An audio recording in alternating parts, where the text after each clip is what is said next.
and welcome to Beyond the Knife, a medical history podcast brought to you by Surgeons Hall, Museums, Library and Archives. We are part of the Royal College of Surgeons of Edinburgh. I am Chanté, Director of Heritage and Estates at the college. Each episode, I'm joined by a guest who shares a story from the history of medicine and surgery. This episode contains discussions on topics that some people may find distressing. Please take care while listening. In this episode, we're joined by Hannah Rose Platt, a singer-songwriter and a distinctive voice in the UK contemporary music scene. Hannah combines historical research with storytelling in songs that linger long after listening. Her second full-length album, Fragile Creatures, pays tribute to women in medicine, honouring those whose contributions to healthcare have gone largely unrecognised. Across 11 tracks, Hannah restores the names and stories of women whose histories were suppressed, misread, or simply never told. And a first for the podcast, we're weaving snippets from the album throughout the episode, so you can hear these stories and Hannah's own songs as we talk about them. Curious mistress, where you with sister, disappearing into the night. Feel the forest heartbeat pulsing under your feet. The whispering trees, your disguise. Come to no harm under the stars. Slither with men as your guide. Let dawn be your warning. Home by the morning, chased by the racing daylight. Hannah, welcome to the podcast. So we're going to start with a question that we put to all of our guests, which is, if you could be present for any moment in the history of medicine, what would it be and why? That's a gorgeous question. And I think just given sort of the nature of the stories I've been looking at, I think it would have to be that moment when Sophia Jex-Blake put that advertisement in the Scotsman, looking for more women who wanted to train in medicine. I just think there must have been something so sort of exciting to be there at that time when that shift happened. And I just kind of love the sort of a seemingly small, quiet action on the surface that completely shifted things and shifted the attentions. I think that would be where I would choose to be. It's really exciting. I think that comes through in your music as well, which is so interesting, how you treat this history that relates to women. But to start us off with, I mean, what drew you to the history of women and women's health as a foundation for your album, Fragile Creatures? So, another great question. And so I had a book token. I'm a big reader. Book token from the college that I freelance for. And I just walked down to this beautiful little independent bookshop where I live in Bristol. And I did the classic thing of being drawn to the book by its cover, which you're not supposed to do, but it's quite hard not to sometimes. And the book was Unwell Women by Eleanor Cleghorn, which is just an incredible read. And it's just got this beautiful cover of a woman with an anatomical drawing on the back of her, like a skeletal drawing, and big flowers. And it said, Unwell Women, a journey through myth and medicine. And I just thought, that sounds right up my street. And as soon as I opened the book, I just couldn't put it down. And the stories just sort of popped out of the page and into my brain. And I just immediately thought, I really want to write a whole record about this and these stories. And sort of, they just fascinated me and they devastated me. And I found some of it quite empowering. I've heard you talk before about the texture of music or the texture of sound, which really resonated with me. So listening to your music as well, there's something about the stories of these women which live outside of institutions in many places, and the stories of, so many marginalized people.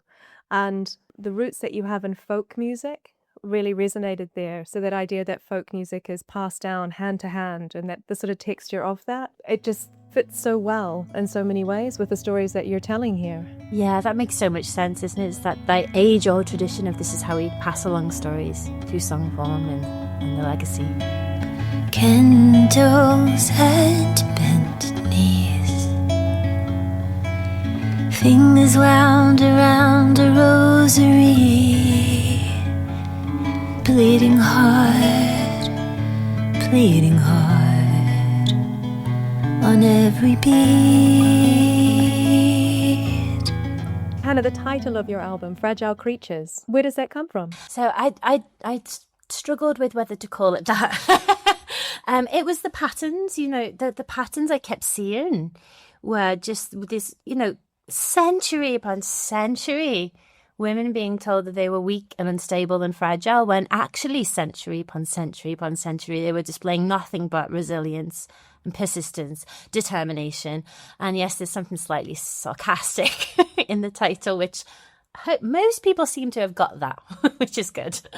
It just felt like I toyed with a few other ideas, and for me, that was the one that sort of summed up everything as a whole. You know, constantly being told fragile, but in actual fact, the strength is there. I think it works so well. I absolutely love it. Fragile creatures, it's almost like the justification for why these women were excluded from learning medicine, practicing medicine, or getting the healthcare that they deserved, or the justice that they deserved. Like, our bodies are inherently unstable and they require management. Is there a particular story that stood out for you? So you had, that initial book unlocked this gateway. Was there a story that's really resonated with you? Do you know, it's so hard to choose one because, I'm gonna cheat if that's okay and say all of the songs are the ones that stood out because there were so many. So the ones that sort of made the final cut were the ones that really stood out, and whether that was because they were the ones that I found the most absurd or the most devastating or the most empowering or the most, heartbreaking or the most enraging. It's just like the most potent reaction, I suppose, were the ones that sort of ended up on the record. The one that really resonated for me I actually did not know the story until I met you and listened to your music is Anne Green, and that moment of just being outraged that this even happened. Oh my goodness. Yeah. Shall I tell you about how that came to life? Please. So Anne Green was a scullery maid in the 1600s, and she was assaulted by the nephew of the master of the house where she worked, and he got her pregnant, and she unfortunately miscarried. I think 16 or 17 weeks they said it was, and unfortunately she had to hide the remains because miscarriage was a crime at the time. It was considered infanticide, and because it would come out what had happened. And unfortunately the remains were discovered. She was charged and she was sentenced to death and she was hanged. I'm just so glad that I just kept on going at that point, because the next part of the story, she was hung and her body was taken away by doctors, taken away from the gallows for dissection. And they noticed a faint flutter of breath, it's described as in the book, still in her throat. And then these doctors were then trying to revive her, but in all kinds of violent ways, like beating on her chest and pouring hot wax on her and all kinds of manner of violent sort of ways to try and revive her. It took them inviting another woman into the situation who climbed into bed with her and rubbed her arms and legs for hours, and she made a full recovery. And there's just something about that that's just so powerful and poignant. By the end of that week, I think she was speaking again. All kinds of crazy things. So I believe the law around miscarriage was changed at that time, or the beginnings of the law being changed happened around that time. The man who pressed charges against her, so the uncle, I believe, of this nephew that assaulted her, died the day she came back to life. And then she took her coffin home as a souvenir and used to sort of sell tickets as being the woman that survived the gallows. I just was thinking, if I hadn't picked this book up, I would never have known this story. I want to tell this story. I think this is such a fantastic song that you're singing about Anne. And you're right that she kept the coffin and people paid to see the woman who survived the gallows. She took the thing that was meant to bury her and made it hers. So it's 1650 and the man who prosecutes her is her own employer, Sir Thomas Reed. And it's his grandson that gets her pregnant. So Reed is also a justice of the peace. I mean, Anne didn't stand a chance, right? So in addition to that, she's charged under this act, which is called the Concealment of Birth of Bastards Act of 1624. And the act presumes guilt. So if you concealed the death of an illegitimate child, you were presumed to have murdered it. So even though a midwife testifies in the court on behalf of Anne that the fetus is too underdeveloped to have ever been born alive, Anne is still found guilty. And then here's the detail that really gets me. Reed dies 3 days after her hanging, right as she's coming back to life. So there's no prosecutor left to object to Anne's pardon, but the law stays on the books until 1803. Anne survived, and the law that condemned her outlived her by 150 years. I love as well how her story survives, and it's not the institutional archives that are doing the heavy lifting here. It's pamphlets, poems, ballads, ordinary people singing her name, speaking her name, kept it alive for nearly 400 years. Yeah, I think that probably was the one that I found the most moving, actually, out of all the stories, and the most remarkable and most moving. And just thinking about telling her story in this modern context, how did you approach that? How do you translate that into sound, Hannah? the best way I can describe it is like, it's almost like this urgent need to tell someone the thing that you've just learned. So it feels as though there's like a lot of different facets of the story, and one facet of the story, the emotion, will be most potent and shining the brightest. And that often dictates what sort of song it's going to be. And for this one, it was just like empowerment, euphoric. I want the song to sound like lungs having breath, lungs breathing again, which sort of dictates a certain pace and dictates there's probably going to be quite a climax. It dictates the sort of chords you use. I use a lot of images as well. So what the first thing I'll do is I'll figure out what the emotion is, make sure I've got as many facts as I can have as well. And then I will gather images that sort of make sense to me in terms of the song. So for this, it was an old wood carving of a scene of her in bed. So I'd have that up on the screen. And then I just sort of play, for this one particularly, I played and wrote the lyrics together at the same time. And I have an amazing producer called Ed Harcourt, who's an incredible singer-songwriter. And I'd already recruited him. I'd already told him what the idea was. And I was like, the songs aren't all written yet, but this is the idea. And here's a few of the ideas. I literally said to him, I want this song to sound like somebody's breathing, somebody's chest breathing. So there are certain beats that we'd use to emphasize and certain textures that we'd have in there to kind of give that feeling. And then when it comes to sort of telling the story, it's like, what do I actually want to say? How do I say it with integrity? And often perspective, like which perspective do you want to take? And for this one, I just sort of did want it to be a third person perspective, third person narrative, because sometimes it's very clear in certain songs you're going to speak as the character because it's the only way to really get inside the story. Whereas this one, I wanted to sort of speak to her through time, like, come on, like, you've got way more to give, way more to say, you're about to change things, like, just keep going, come on. And that, for me, that sentiment is so relevant for women today as well. Just keep speaking up, like, you've got things to say, you've got reasons to keep going. It's interesting hearing you talk about Anne Green. It's a medical story, absolutely, but it's also a real social story and one of overcoming this huge challenge. I mean, the judicial system, the medical system, everything. It's just the literal coming back to life and then claiming that.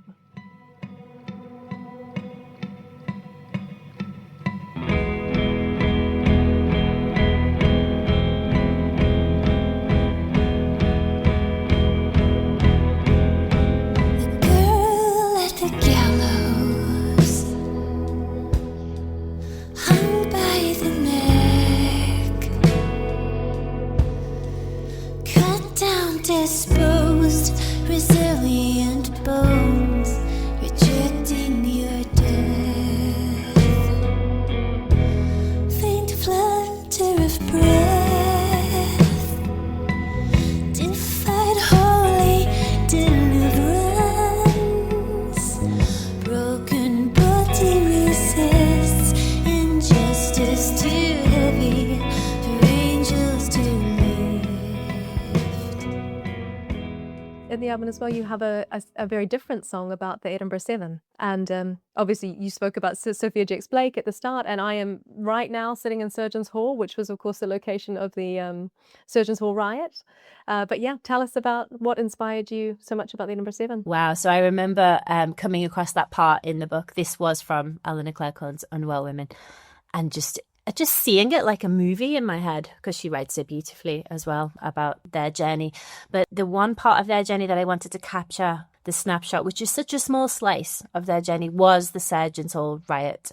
As I was reading about them having to battle through angry mobs and crowds throwing mud at them and hurling insults at them and setting animals loose and all kinds of distractions as they were sort of marching down Nicholson Street trying to get into the Surgeons Hall to just sit an exam. I just had this sort of, it was almost like flashed into my head like a Tarantino film, and like even specific details as like a close-up on their boots on the ground, sort of marching on the cobbles, like with the swishing skirts, sort of, I imagine them to be sort of just stoic, focused, eyes forward, doing what's got to be done. And I just sort of wanted a song that would sort of conjure up that feeling and that sort of empowerment. And it was really fun to write. And it was actually really fun because it was one of the more empowering sort of facets of all the stories, really, that I was telling. So it was fun to sort of get into that mindset for a little while. And I just, imagined it as really swampy, really sort of bluesy, a little fun. Again, some of the lyrics may be slightly sarcastic. I have to say, I have this moment sometimes where I come to work and I walk through the gates at Surgeons Hall with this huge crowd of men gathered to block these women from entering. And, I walk through freely without a second thought, in a large part because of them. And I think about the work we do to share the histories of women in surgery, of marginalised people in surgery, and now you singing the song. So for our listeners who may not know the story, the Edinburgh Seven were the first women to study medicine at any British university. So this was in Edinburgh in 1869. And their number fluctuated over time. So the group grew as other women joined. I actually think that comes through in the song, in the sound that you make, Hannah, that gathering of voices comes through. So we picture it, it's November 1870, and these women are walking up Nicholson Street in their big skirts just to sit an anatomy exam at Surgeons' Hall, as part of their studies, right? Someone even shoves a sheep, the college sheep, into the exam hall.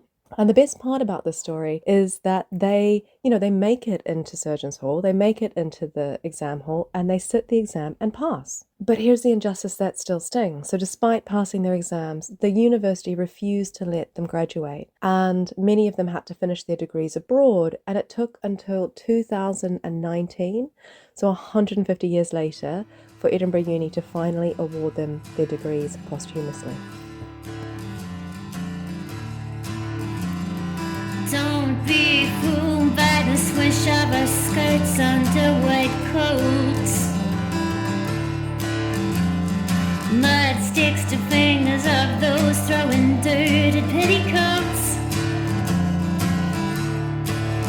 The storm is raging on Nicholson Street, and salt's raining down in cold hard sheets.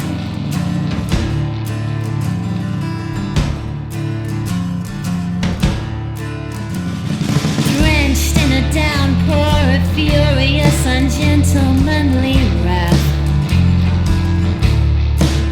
We move tenaciously towards the surgeon's hole, past rugged shoulders in our path. The other thing that's really present throughout your album is myth. And you touched on that at the beginning as well. Tell us a little bit about that, the wandering womb. The idea of the wandering womb goes all the way back to ancient Greece, and it was their way of explaining anything that was wrong with women. So if you had a cold or a sneezes, it was your womb travelling up, hanging around your nose, causing havoc, or on your head if you had a migraine, or even go so far as to say if the crops failed in the field, it's the wandering womb. Let's just blame everything on that. But I just thought it was just so surreal and so absurd. But the idea that this myth can fill in those gaps of what wasn't understood at the time, and unfortunately there's still a lot of filling in those gaps now of what's not understood now. And this idea that women are perceived as weaker and unstable because of their womb. I think it was Aristotle actually who famously sort of said this proves that women are inferior and shouldn't hold public office and shouldn't hold public positions. And I mean, that we haven't quite got rid of that, have we, really? The red queen's to blame for every affliction, plagues on our households, carnal intermission, mystical visions, strange psychic hunches, male apologies in big crimson bunches.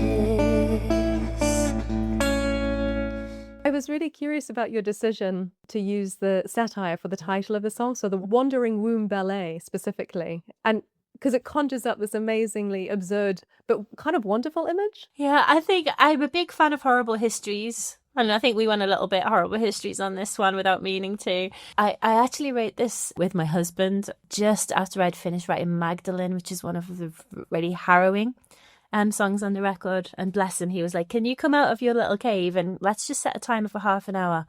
Didn't you say you wanted to write a song about the wandering womb? Let's do that. And I always had it he came up with a little riff, which just sounded to me like a ballerina warming up. And I was like, oh, what if the wandering womb was just a little ballerina, just again, feeding into that sort of image of delicate female sort of, even though ballerinas are so strong and hardcore, this sort of delicate female thing, just flitting around the body, causing havoc. And I think that the satire, I think it just seems so absurd, even though it's not, and it's very serious. I think to look at it seriously would have made it feel a bit academic. And I think I just had to had to face the humour in it in order to be able to sort of tell the story properly. It ended up being about the Wandering Womb and also a little bit about just, periods in general and the lack of understanding of menstruation and menopause and even puberty for women, and also the pill and birth control and things like that. And like all these solutions, these male doctors have come up with throughout the years that have made no sense whatsoever. Here they all are in a little song, and hopefully we'll give you a little bit of a giggle. Yeah, but I think that's true. I think the performance and humour can carry political analysis and make people really understand and change their minds in a way that sometimes direct argument never can, right? Absolutely. Yeah, I fully think that. And again, just sort of going back to that, what's my main reaction to this information? And with that, it was just flat, oh my goodness, like this just seems farcical, even though it's not. So let's lean into that first reaction sort of to the information. But also you bring so much of yourself to it, and then the lives of, the women around you, the men around you at the same time. And you spoke about the album as a kind of tribute. Who is it a tribute to, Hannah? So I think it's shifted, because at first I felt it was like the women I was writing about, and I just thought these stories deserve to be heard. I'm going to do whatever small part that I can. And then I think it shifted as I was making the record, because, I'd be out and about at events or at places, and people would be asking me what I was working on, and I would tell them 100% of the time, if I was talking to a woman, she would tell me about a similar experience that she herself had had or someone close to her had had. Every single time. And then it started to shift then, and I thought, I'm kind of writing this for everyone that's still going through that now, and hopefully, we can enable people to zoom out a little bit and question things and maybe create a little bit of change. I think the only way to change things is to understand where we've come from and why. Mm-hmm. So yeah, it definitely shifted. It's really interesting, that idea of these patterns that are emerging. So the patterns emerge throughout the albums, and then patterns in the conversations you have with the people today when you talk about it. Yeah. So across history up to today. Yeah. And unfortunately, the patterns were mainly just being dismissed and not being listened to. And being told that's all in their heads, unfortunately, still. Someone close to me was back and forward to the doctor with very, very real symptoms and chronic pain, and being sent home with take a bit of time off work for anxiety. Further investigation has proved there are actually physical things wrong with this person, and it's just, wow, it was 2025 last year this happened, and we're still there in some ways. It's really, really sad, frustrating. So Hannah, one of the songs I really loved is Radium. Can you tell us a little bit more about that song? So Radiant was actually written before. Actually, no, it wasn't written. I had the idea before I came across Unwell Women. So the book really helped unlock this idea and turn it into a song. So this was a book I picked up a few years ago called The Radium Girls, which was about factory workers in 1920s America whose job it was to paint glow-in-the-dark clocks with radium paint.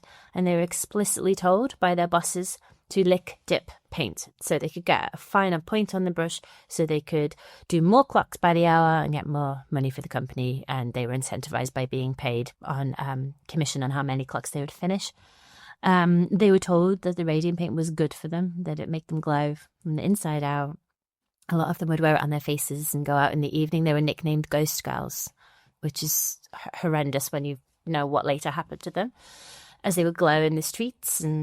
And then they started to get really ill with the radiation poisoning, like horrendous injuries. And the most enraging thing about the story was that the company doctors diagnosed them often with syphilis, because the symptoms were somewhat similar to syphilis, and they didn't think the women would talk about it because they would be too ashamed to talk about the fact they had syphilis. But even women who were like virgins, they were like, well, we've never had sexual intercourse before, so that's not possible. The doctors would just dismiss them and be like, yeah, sure. And there was a big cover up, but the women didn't stay quiet about it, and they fought as they were dying. And they had, long story short, health regulations changed and saved absolutely thousands and thousands of lives. Another piece of information that really struck me when I was learning about the girls was even now, apparently, if you stand over the graves of one of the radium girls with a, is it, I can never say this word right, is it Geigermeter? Geigermeter? Geigermeter, that's the one. It would click for 1,000 years, because that's how poisoned the women were. Again, it was a story I'd never heard, didn't know about it, never heard of it. And again, just the parallels to big corporations, big companies, not treating their workers correctly, encouraging their workers to put themselves in harm's way for financial gain. But the fact that they fought and actually had some health and safety regulations put in and laws changed. So that was kind of the idea that was percolating in the back of my mind before I actually picked the book up, and then the book sort of unlocked that, and then several more stories. The sound, the peace radium has a very specific sound as well. Even in describing the action, you made it sound musical. Oh, really? When they lick the lick, dip, paint, yeah. Like I just sort of imagine them all sort of moving at similar times, so trying to get as much done as they could, and clock ticking on their working day and also their lives, and just horrendous and inspiring at the same time.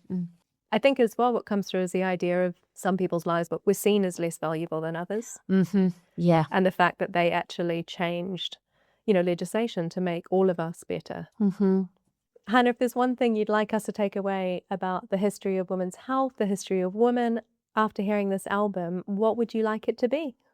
I think the main thing is I would like people to take away a sense of curiosity. Hopefully my sense of curiosity will be somewhat infectious and spread.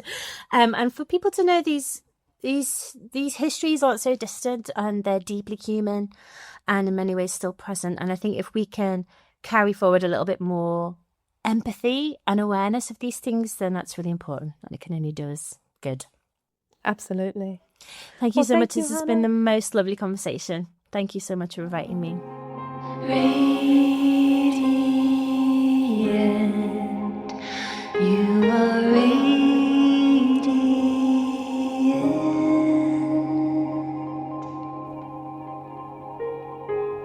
Misdiagnose, manipulate, ravage bodies and reputations.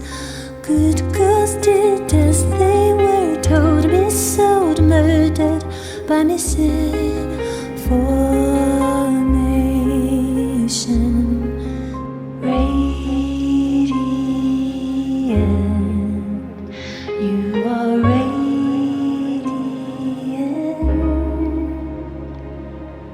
Radiant,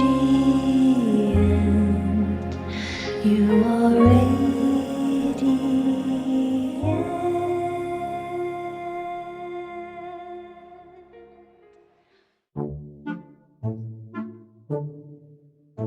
Thank you for listening to Beyond the Knife, a medical history podcast brought to you by Surgeons Hall Museums, Library and Archives. To find out more about us, you can visit www.museum.rcsed.ac.uk. You can also follow us on our social media channels. Join us wherever you get your podcasts.